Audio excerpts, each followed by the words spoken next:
Saviez-vous que l'Arménie était le premier État chrétien du monde? Et oui, les apôtres Barthélemy et Jude Thaddée ont apporté le christianisme au royaume d'Arménie dès le 1er siècle après Jésus-Christ. La majorité de la population sera convertie par le prédicateur Grégoire l'Illuminateur entre le 3e et le 4e siècle. Il baptise notamment le roi Tiridate IV, qui fait du christianisme la religion d'État, en 301 après Jésus-Christ, 92 ans avant l'Empire romain. Et 2 ans plus tard, en 303, est construite la cathédrale d'Echemiadzin, l'une des plus anciennes cathédrales au monde, qui est encore aujourd'hui le siège de l'Église d'Arménie.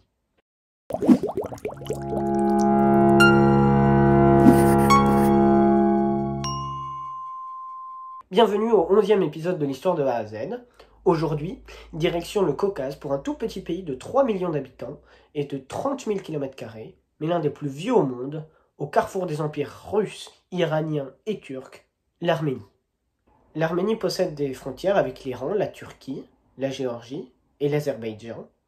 La frontière avec l'Azerbaïdjan est particulièrement complexe et fait l'objet de nombreuses guerres, avec une province azérie coincée entre la Turquie et l'Arménie, le Nakhitchevan, ainsi que 4 autres petites enclaves azéries en Arménie et une enclave arménienne en Azerbaïdjan. L'Arménie est un pays sans accès à la mer, très montagneux, avec une altitude moyenne de 1800 mètres qui culmine à 4095 mètres à l'Aragat. La région est peuplée depuis extrêmement longtemps. Dans la grotte d'Arani 1 ont été découverts en 2010 la plus vieille chaussure au monde, datant de moins 3500, et l'année suivante, le plus vieux vin de l'histoire. Il a environ 6100 ans. D'après la mythologie arménienne, le mont Ararat, aujourd'hui en Turquie, qui domine Erevan, la capitale arménienne, serait le lieu où l'arche de Noé aurait accosté après le déluge.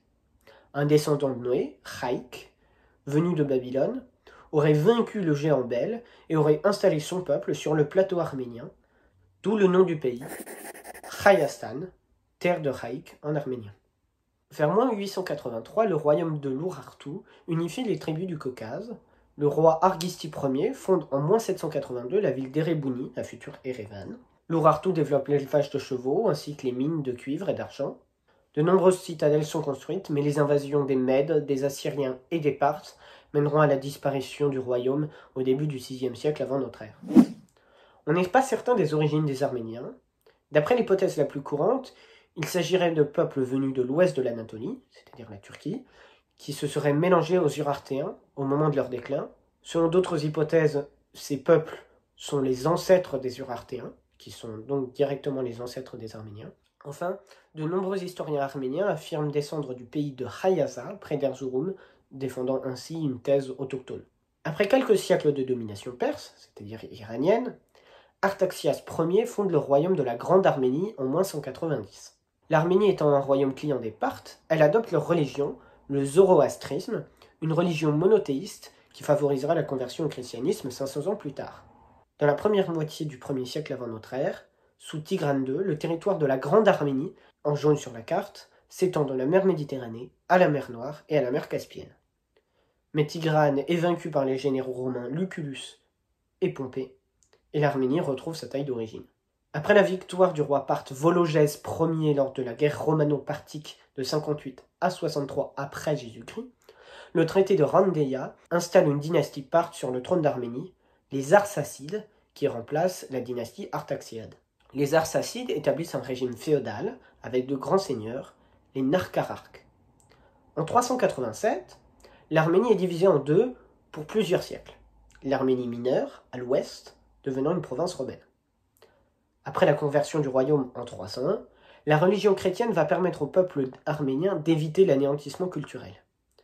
En 405, Saint Mesrop Meshtots invente l'alphabet arménien avec 36 signes. Il y en a aujourd'hui 38. Quelques décennies plus tard, Moïse de Kōren, le père de l'histoire arménienne, rédige une histoire du pays en 3 volumes. En 451, l'Église d'Arménie rejette le concile de Chalcédoine de l'Église orthodoxe byzantine et adopte une doctrine miaphysite. Le Christ n'a qu'une nature, à la fois humaine et divine. En 506, les deux églises se séparent et le patriarche arménien prend le titre de Catholicos. Un peu plus tôt, en 428, les Perses sassanides avaient mis fin au royaume d'Arménie et tenté de convertir les Arméniens qui obtiennent leur liberté de religion à la bataille d'Avaraïr en 451. Les Arabes envahissent l'Arménie en 645, mais laissent des princes locaux, Ishkan, gouverner, principalement issus des familles Bagratouni et Mamikonian. En 885, Ashtot Ier recrée un royaume d'Arménie et fonde la dynastie Bagratouni. Il déplace la capitale à Ani, la ville des 1001 églises. C'est une période de grande prospérité pour l'Arménie qui devient une plaque tournante du commerce entre l'Europe et le monde arabe. La construction de canaux développe l'agriculture du coton, du riz et du raisin. Mais le royaume est divisé de l'intérieur à cause des Nakararques, les grandes familles nobles.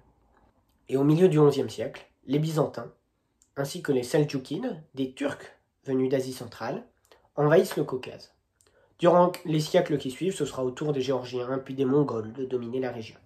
Des dizaines de milliers d'habitants fuient l'arrivée des Turcs et fondent le royaume arménien de Cilicie sur la Méditerranée en 1080.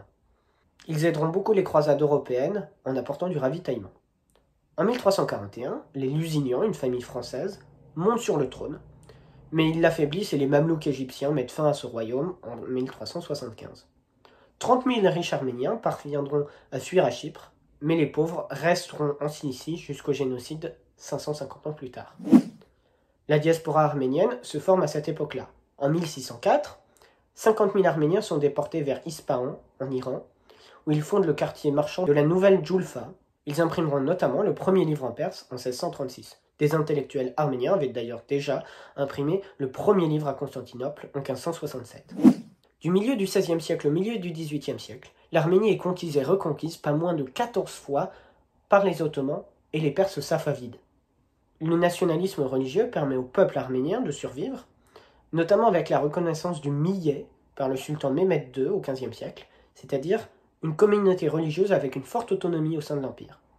Mais une minorité d'Arméniens veulent s'unir à Rome, et en 1740 est créée l'Église catholique arménienne par l'évêque d'Alep, Abraham Artivisian, qui reconnaît l'autorité du pape, mais conserve une liturgie orientale. Elle revendique aujourd'hui entre 300 et 500 000 fidèles. Les Russes conquièrent la région au début du XIXe siècle, et les Perses sont expulsés d'Arménie orientale, notamment d'Erevan, par le traité du Turkmenchai en 1828.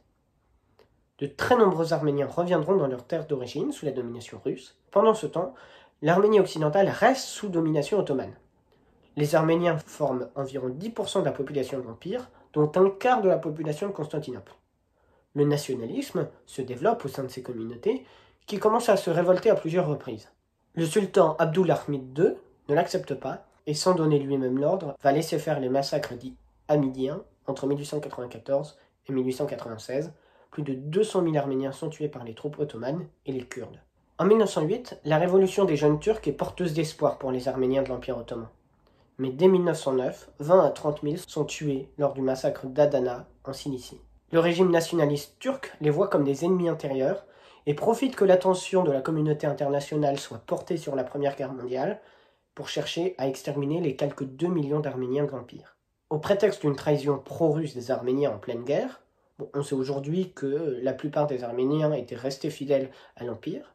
Le ministre de l'Intérieur Talaat Pacha met en place le génocide d'Arméniens en 2 étapes. Première phase, la déportation, d'avril à octobre 1915. Le 24 avril 1915, 650 notables arméniens de Constantinople sont raflés et déportés à l'Est, dont une seule femme, l'écrivaine Zabel Essayan, dont le chef-d'œuvre Dans les ruines raconte les massacres d'Adana, quelques années plus tôt. Les rafles se multiplient, notamment dans les villes de l'Est, comme Sivas, Mousse ou Erzurum. Les hommes de 15 à 70 ans sont exécutés de manière sommaire, des milliers de femmes et d'enfants sont réduits en esclavage sexuel, et les autres seront déportés en train vers la Syrie, essentiellement Alep. À l'automne 1915 commence la phase d'extermination du génocide. L'armée ottomane fait marcher les Arméniens à travers le désert en Syrie pendant des mois, évitant les fleuves pour les assoiffer. Les femmes enceintes sont éventrées, les filles violées, les enfants noyés dans l'Euphrate. Les affamés doivent manger les cadavres pour survivre. Les survivants à ces marches terribles, entassés dans des camps de concentration en plein désert, notamment à Deir ez-Zor, seront égorgés. On estime que le génocide arménien a fait environ 1 200 000 morts, 600 000 ans de déportation et autant assassinés, soit environ 75% de la population arménienne de l'Empire ottoman, sans compter les milliers d'écoles, d'églises et de villages brûlés et pillés. la Turquie refuse encore aujourd'hui de reconnaître le caractère génocidaire des massacres de 1915. Les 300 000 survivants se trouvent surtout dans les grandes villes de l'Est, comme Constantinople ou Smyrne, et beaucoup émigreront. La diaspora arménienne compte aujourd'hui plus de 12 millions de membres, surtout en Russie, aux États-Unis, en France et en Iran. L'Arménie va déclarer de nouveau son indépendance en 1918, instaurant une démocratie avec droit de vote aux femmes et suffrage universel. Le traité de Sèvres valide la reconnaissance internationale de la petite république de seulement 10 000 km², mais le pays est très pauvre. Erevan, qui compte 30 000 habitants, accueille 40 000 réfugiés du génocide, et à la suite de la guerre arméno-turque en 1920, le traité d'Alexandropol cède l'Arménie à l'Union soviétique, tandis que les territoires occidentaux historiques de l'Arménie sont cédés à la Turquie. En 1921, Staline confie la région arménienne du Haut-Karabakh, ou Artsakh en arménien, à la République soviétique d'Azerbaïdjan. Le nationalisme arménien, notamment la mémoire du génocide, est violemment réprimé par le régime soviétique. Après la mort de Staline, en 1953, se développe l'agriculture et l'industrie en Arménie, notamment minière, aluminium, plomb, cuivre, etc., ainsi que nucléaire et chimique. Et d'ailleurs, 5 des 7 villes les plus polluées de toute l'Union soviétique se trouvent en Arménie, notamment Erevan ou Kapan. En 1988, de grandes manifestations à Stepanakert, la capitale du Haut-Karabakh, réclament le rattachement à l'Arménie, mais les autorités soviétiques le refusent. Le 23 août 1990, Levon Ter-Petrosyan déclare la souveraineté de l'Arménie, dont il va devenir le premier président, et l'indépendance est validée par référendum à 99,5% le 21 septembre 1991.